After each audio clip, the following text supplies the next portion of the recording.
Ketua Dewan Kerajinan Nasional Daerah Dekranasda Aceh dan TPPKK Aceh Darwati Agani melantik Ketua Dekranasda dan TPPKK Aceh Besar Rahma Mawardi Gedung Institut Seni Budaya di Kabupaten Aceh Besar 10 Juli 2017.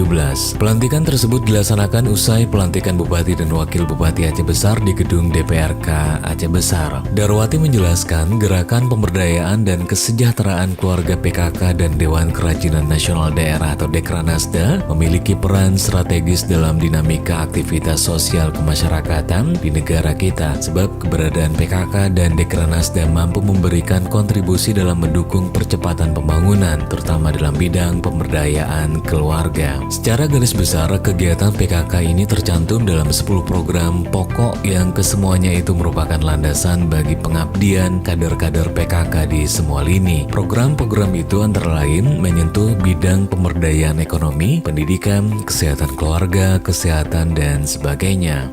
Darwati juga menyampaikan Dekranasda Aceh perlu mendorong hasil kerajinan rakyat dari daerah agar mampu berbicara di tingkat global agar dapat berkontribusi bagi pembangunan daerah.